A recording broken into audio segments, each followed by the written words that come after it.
ஏன் சில பழக்கங்கள நம்மால விடவே முடியல, இல்ல ஏன் சில விஷயங்கள திரும்ப திரும்ப செஞ்சுக்கிட்டே இருக்கோன்னு எப்பனாவது யோசிச்சிருக்கீங்களா? நம்மள அறியாமலேயே நம்மள இயக்குற அந்த கண்ணுக்கு தெரியாத கயிறுகள பத்தி தான் இன்னைக்கு நாம பார்க்க போறோம். வாங்க நேரா விஷயத்துக்கு வருவோம். இந்த ஸ்லாட் மெஷின்கள் ஏன் அதுக்குள்ள அவ்வளோ ஒரு ஈர்ப்பு? நம்மள பலர் இத பார்த்திருப்போம் இல்லனா கேள்விப்பட்டிருப்போம். ஆனா அதுக்கு பின்னாடி இருக்கிற சைக்காலஜி, நம்ம மூளை எப்படி வேலை செய்யுதுங்கிற ஒரு பயங்கர இன்ட்ரெஸ்டிங்கான ரகசியத்தை நமக்கு சொல்ல போகுது. இப்போ ஒரு ஆச்சரியமான விஷயம் சொல்றேன். ஒரு ஸ்லாட் மெஷினுக்கும் நாம அடிக்கடி நம்ம ஃபோன்ல இமெயில் வந்திருக்கா, நோட்டிஃபிகேஷன் வந்திருக்கான்னு செக் பண்றதுக்கும் பின்னாடி இருக்கிற சைக்காலஜிக்கல் ட்ரிக் ஒண்ணுதான் சொன்னா நம்புவீங்களா? ஆமாங்க, அதுதான் நிஜம். இந்த கேள்விக்கான பதில கண்டுபிடிக்க நாம கொஞ்சம் டைம் டிராவல் பண்ணி பின்னாடி போகணும். எங்கன்னா ஒரு சைக்காலஜிஸ்ட் ஒரு சின்ன பெட்டி அப்புறம் பசியோட இருந்த ஒரு எலி இவங்கள வச்சு நடந்த ஒரு சிம்பிளான எக்ஸ்பெரிமெண்ட்டுக்கு போகலாம். இந்த எல்லா மர்மத்துக்கும் சாவி எங்க இருக்குன்னா, பி.எஃப். ஸ்கின்னர்னு ஒரு சைக்காலஜிஸ்ட் கண்டுபிடிச்ச ஒரு விஷயத்துல தான் இருக்கு. அதுக்கு பேரு ஆப்பரண்ட் கண்டிஷனிங், அதாவது செயல்பாட்டு ஆக்கநிலை இருத்தம். ரொம்ப சிம்பிளா சொல்லணும்னா, நாம ஒரு வேலையை செஞ்சதுக்கு அப்புறம் நமக்கு என்ன கிடைக்குதோ அதுதான் அந்த வேலையை நாம திரும்ப செய்வோமா மாட்டோமாங்கிறத முடிவு பண்ணுது. ஸ்கின்னரோட இந்த சோதனை செட்டப் இருக்கு, அது ரொம்ப ரொம்ப சிம்பிள். ஒரு எலிக்கு ரிவார்ட்ஸ் கொடுத்து அதோட நடத்தையை எப்படியெல்லாம் மாத்தலாம், எப்படியெல்லாம் நம்ம கண்ட்ரோலுக்கு கொண்டு வரலாம்னு பார்க்க நினைச்சாரு. இங்க தான் அந்த மேஜிக்கே நடக்குது. அந்த எலி பெட்டிக்குள்ள சும்மா சுத்திட்டு இருக்கும்போது தெரியாம அந்த லீவரை தட்டி விடுது. டக்குன்னு அதுக்கு சாப்பாடு கிடைக்குது. அவ்வளவுதான். இந்த பாசிட்டிவ் ரிசல்ட் அந்த எலிக்கு, ஓ, இந்த லீவரை அழுத்துனா நமக்கு சாப்பாடு கிடைக்கும்னு கத்துக் கொடுக்குது. அதனால அது வேணும்னே திரும்ப திரும்ப அந்த லீவரை அழுத்த ஆரம்பிக்குது. சோ இங்க முக்கியமான பாயிண்ட் என்னன்னா, இது வெறும் ரிவார்ட்ஸ் கொடுக்கறது மட்டும் இல்ல, நம்ம நடத்தைய மாத்துறதுக்கு ஸ்கின்னர் 4 முக்கியமான கருவிகளை இல்லனா நெம்புகோல்களை கண்டுபிடிச்சாரு. அடிப்படையா பார்த்தா இதுல ரெண்டு கோல் தான். ஒன்னு, ஒரு நல்ல பழக்கத்தை திரும்ப திரும்ப நடக்க வைக்கிறது. இதுக்கு பேரு ரீஇன்ஃபோர்ஸ்மெண்ட், அதாவது வலுவூட்டல். இன்னொன்னு, ஒரு கெட்ட பழக்கத்தை நடக்காம தடுக்கிறது. அதுக்கு பேரு பனிஷ்மெண்ட், அதாவது தண்டனை. சரி, இப்போ இந்த அட்டவணைய பாருங்க, உங்களுக்கு இன்னும் ஈஸியா புரியும். ஒரு நடத்தையை அதிகப்படுத்தவோ இல்ல குறைக்கவோ நாம ஒரு நல்ல விஷயத்தை கொடுக்கறோமா, அது பாசிட்டிவ், இல்ல ஒரு கெட்ட விஷயத்தை எடுக்கிறோமா, அது நெகட்டிவ்ங்கிறத இது தெளிவா காட்டுது. இது 4ம் சேர்ந்தது தான் அந்த 4 நெம்புகோல்கள். ஓகே, இப்போ இந்த தியரியோட ரொம்பவே பவர்ஃபுல்லான ஒரு பகுதிக்குள்ள போலாம். நாம ஆரம்பத்துல கேட்டோமே அந்த ஸ்லாட் மெஷின் கேள்வி, அதுக்கான சரியான பதில் இங்க தான் ஒளிஞ்சிருக்கு.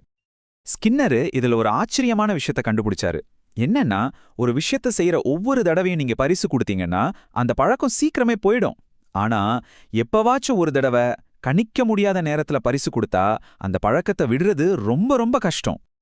அந்த உண்மையான பவரே அந்த கிடைக்குமா கிடைக்காதாங்கிற நிச்சயமற்ற தன்மையில தான் இருக்கு. ரிவார்டு எப்போ கிடைக்கும்னு தெரியாதப்போதான் அதை செய்யறதுக்கான நம்ம ஆர்வம் பல மடங்கு அதிகமாகுது. இந்த நிச்சயமற்ற தன்மையையே ஸ்கின்னர் 4 விதமா பிரிச்சிருக்காரு. இத பார்க்கும்போதே நம்ம டெய்லி லைஃப்ல இது எங்கெல்லாம் இருக்குன்னு நீங்களே புரிஞ்சுக்குவீங்க. பாருங்க, ஸ்லாட் மெஷின் மாறி விகிதம்ங்கிற கேட்டகரியில வருது.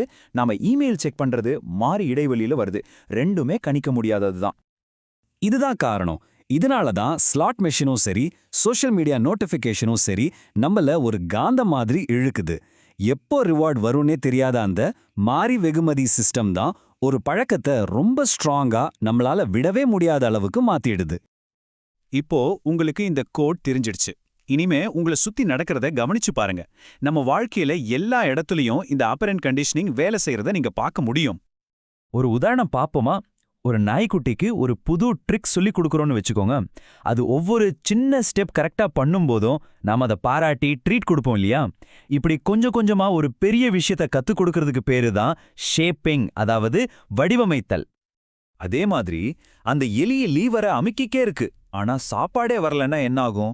கொஞ்ச நாள்ல அது அந்த பழக்கத்தையே விட்டுடும். இதுக்கு பேர் தான் எக்ஸ்டிங்ஷன், அதாவது அற்றுப்போதல். ரிவார்ட்ஸ் நின்னு போச்சுன்னா அந்த பழக்கமும் மெதுவா மறைஞ்சு போயிடும். இன்னொரு இன்ட்ரெஸ்டிங்கான விஷயம் என்னன்னா, சில சமயம் நம்ம கத்துக்கிட்டது பரவ ஆரம்பிக்கும். உதாரணத்துக்கு, ஒரு குழந்தைகிட்ட ஒரு வெள்ளை நிற நாய் கடிச்சிருச்சுன்னா அதுக்கப்புறம் அது வெள்ளை நிறம் முயலை பார்த்தா கூட பயப்படலாம். இதுக்கு பேரு ஜெனரலைசேஷன், அதாவது பொதுமைப்படுத்துதல். ஸ்கூல்ல ஸ்டூடெண்ட்ஸ் வாங்குற மார்க்ஸ், ஸ்டிக்கர்ஸ்ல இருந்து வீட்ல குழந்தைங்களுக்கு கொடுக்கற டைம் அவுட் வரைக்கும், ஆஃபீஸ்ல பெர்ஃபார்மன்ஸ்க்காக கிடைக்கிற போனஸ், விலங்குகளுக்கு நாம கொடுக்கற ட்ரைனிங்னு எல்லாத்துலயும் இதே பிரின்சிபல் தான். இது நம்மள அறியாமலேயே நம்மளோட ஒவ்வொரு நாளையும் ஒவ்வொரு முடிவையும் மாத்திக்கிட்டே இருக்கு. ஸோ மொத்தத்துல இதுலேருந்து நாம தெரிஞ்சுக்க வேண்டியது ரொம்ப சிம்பிள்.